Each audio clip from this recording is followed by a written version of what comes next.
There was a lot of comments concerning the well-being of these animals, so let's see it for ourselves. It's a video from Knoll Farm and it says how to harvesting wool.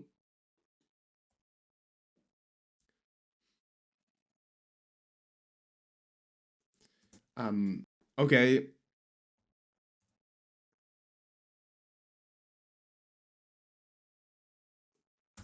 I imagine you don't have to be that harsh on the sheep to get it out of the herd. Maybe like pull it from behind or something, or just, carry it. But I'm not sure if you have to pull it by its head.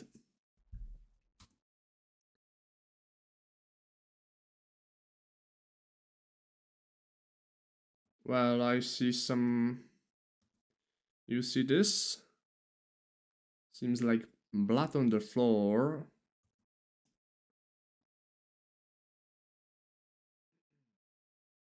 Okay, shearing.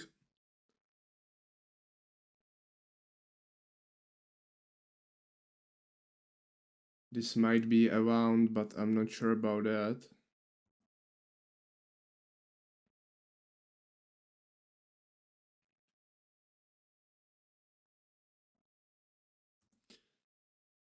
Well, but this is a lot of blood. By the way, there is like upbeat music or something, but I'm not gonna play it because I don't feel like it switch. Oh, what the f.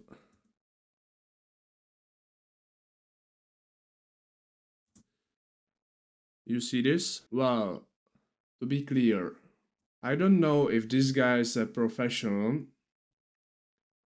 but to address this situation, what we are seeing here doesn't seem like a professional sheep shearing, or this professional doesn't give a about the sheep at all. Because you can shear sheep. Oh, what the? It has wounds on. It's wounded everywhere. So, no,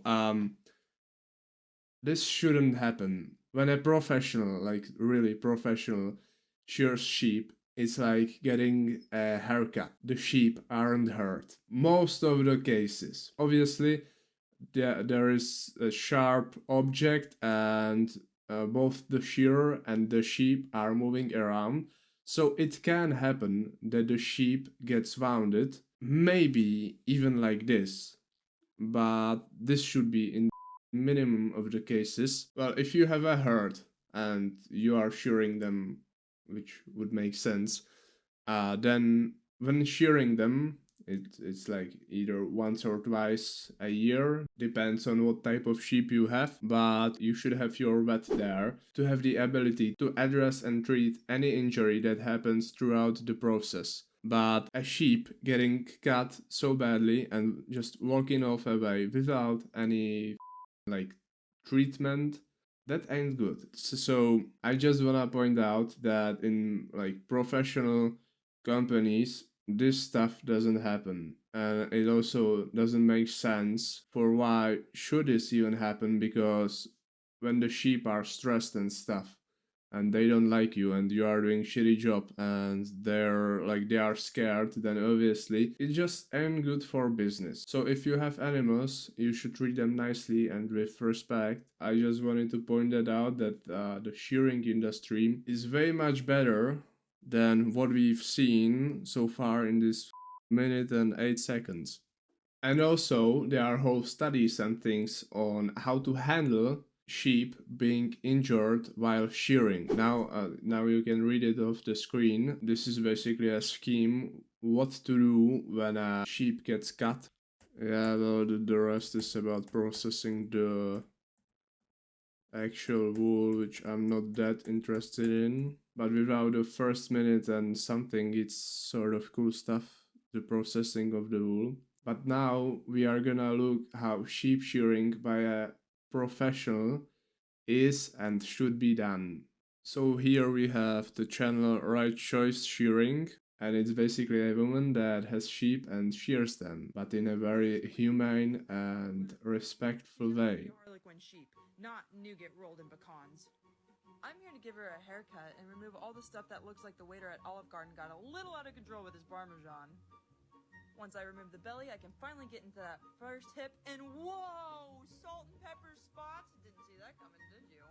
Now we move up the neck, cleaning off her little cheek. At this point, I'm just trying not to get lost in that black hole as everything peels off. I lay her down for long blows, begging to see more of those spots, and I am not disappointed. As I get to that last shoulder, she wiggles a little bit, trying to find a comfy spot. I let her take her time to find it, and then a couple more blows and I'm finished. When I let her go, she forgets that she's supposed to run off and lays there until I nudge her gently. When I asked her for a review, she said she liked it and even gave me a thank you. This is Weather. He's a castrated male sheep, also known as a Weather, and whether or not he likes it, today's haircut day. I start by cleaning off his belly, careful not to nick his little pizzle. Now it's time for a little manscaping. As I maneuver his empty sack, I can't help but ask myself what brought me to this point in my life. At least I get to look at his pretty coloring as I clean off that first hip and up his racing striped neck. Weather is an East Frisian sheep. His breed is known for milk, meat, and wool production, but this guy's known for being fat and lazy. As I get to the last side, I can definitely feel this for myself. Oh, I'm so sorry. I forgot that I was doing commentary. I got lost in his blanket coming off so beautifully. Now, a couple butt pats and he's ready to go enjoy the weather. Afterwards, I felt kind of bad because all the other rams thought he was really pretty. This is Baby Doll. She's a Dorset sheep and probably the largest one I shear. She's so big it took me 7 minutes to shear her as opposed to my normal 3. It might not look like I'm struggling at this speed, but boy am I. I had to turn my shears off just to lift her. Whoa! Dorsets are typically used for the show ring or meat production, but these two girls are just here for the snacks. This family has both the mother and the daughter, this being the mom, and these girls are good for nothing but being the backyard lawnmower. As I pull this big girl up, all I can think is, my neck, my back, it all hurts because you're fat. At the end, she ends up laying down because she kicks, and honestly, there's nothing I can do about it. Honestly, it's not worth the energy to set her back up. A couple butt pats before I go check out that fleece. This thing is the size of a twin bed. Wow. Because I felt bad about fat shaming her and we're all about body positivity, I apologize for some treats like any woman would want.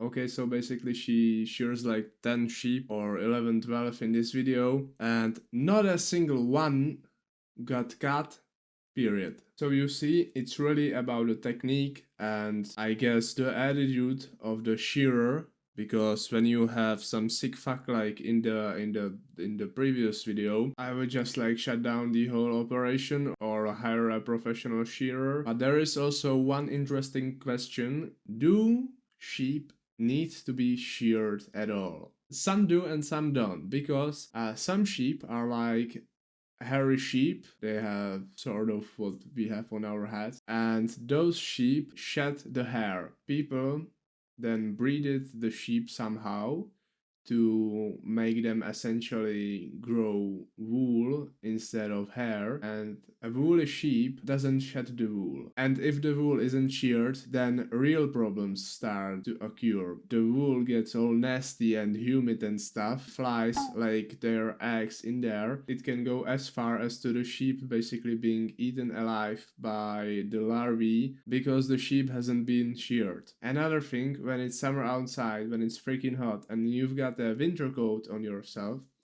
then you might wanna take it off because you are hot. Well, it's same with the wool and the sheep, but the sheep can't take the wool off, so it actually needs to be sheared, otherwise it would most likely die off of the heat. And that ain't nice. I hope I have cleared the myth or something that shearing sheep is pure torture and stuff, because as we've seen from Right Choice Shearing, it ain't. Thank you for watching this video and see you tomorrow.